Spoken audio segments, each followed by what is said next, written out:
monsters. We fear them, we are fascinated by them. They lurk in our nightmares and our stories. But some monsters transcend time. They become legends. These are the universal classic monsters. From the shadowy castles of Transylvania to the fog-shrouded moors of England, these creatures of the night have terrified and captivated audiences for generations. Dracula, Frankenstein's monster, the Mummy, the Wolfman. Their names alone conjure images of horror and wonder. These monsters are not just figures of fear, they are reflections of ourselves, our anxieties and our deepest desires. They remind us of the power of the unknown and the darkness that lies within us all. This is a tribute to those classic monsters. It is a journey into the world of horror and its enduring power over our imaginations. From the depths of Transylvania comes Dracula, a creature of the night, a vampire.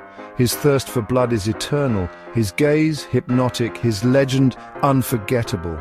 Bram Stoker's novel gave birth to this iconic monster, a creature both elegant and monstrous. Dracula, a predator who preys on the living. He offers them a choice, eternal life or a gruesome death. The 1931 film with Bela Lugosi cemented Dracula's place in horror. Lugosi's portrayal was mesmerizing. His voice, his stare, his movements, all exuded a chilling charm. Dracula became the quintessential vampire. Mary Shelley's Frankenstein explored the dangers of unchecked ambition. Victor Frankenstein, a scientist, dares to conquer death itself. He creates a monster. The monster is not born evil. He is a tragic figure. Abandoned by his creator, he is thrust into a world that fears and rejects him. His appearance terrifies. His strength is immense. Boris Karloff's portrayal in the 1931 film humanized the monster. He brought a depth of sadness and longing to the role. The monster became a symbol of the outcast, yearning for acceptance. From the sands of Egypt arises Imhotep, an ancient priest cursed for all eternity. Wrapped in bandages, he walks again, his motive to reunite with his lost love. The mummy's power lies in its ancient curse, the violation of a tomb, the wrath of a vengeful spirit, the fear of the unknown depths of history. Boris Karloff once again brought this monster to life in the 1932 film. His portrayal was both menacing and tragic. The mummy became a symbol of the past coming back to haunt us. Section 5. The Wolfman's tragic tale. The full moon rises. With it, a man transforms. He becomes a beast, a werewolf. Driven by a primal rage, he is both the hunter and the hunted. The Wolfman's story is a tragedy. A man cursed by an ancient bite. Lon Chaney Jr. brought a raw intensity to the role in the 1941 film. His transformation, his agony, his fury, they resonated with audiences.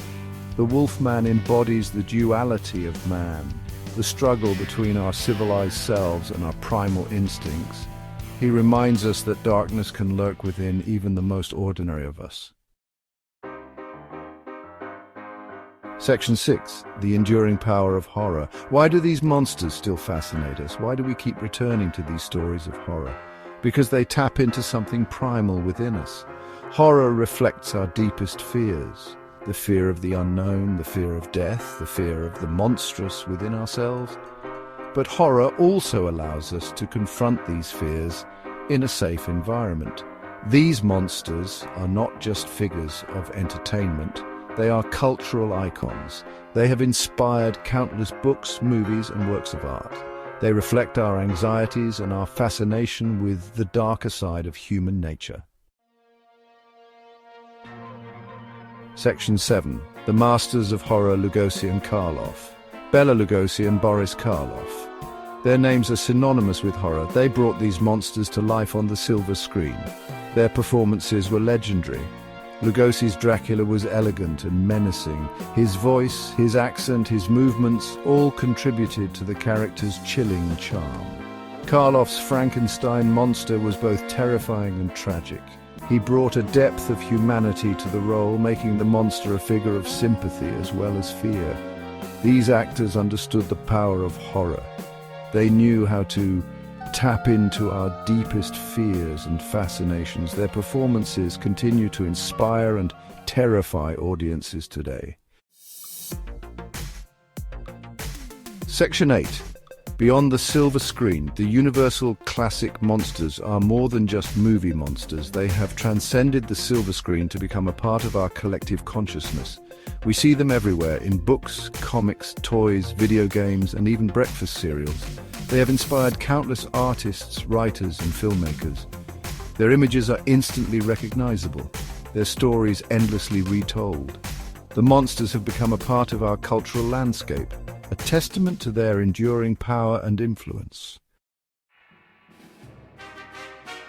Section 9. Universal Monsters, a legacy of fear and wonder. The Universal classic monsters continue to fascinate and frighten us. They are a reminder of the power of horror and its ability to tap into our deepest fears and desires. These monsters are timeless. They are a legacy of fear and wonder. They remind us that even in a world of advanced technology and scientific progress, there are still mysteries that lie beyond our understanding.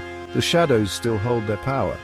The creatures of the night still lurk in our imaginations, and the Universal classic monsters will continue to terrify and inspire us for generations to come.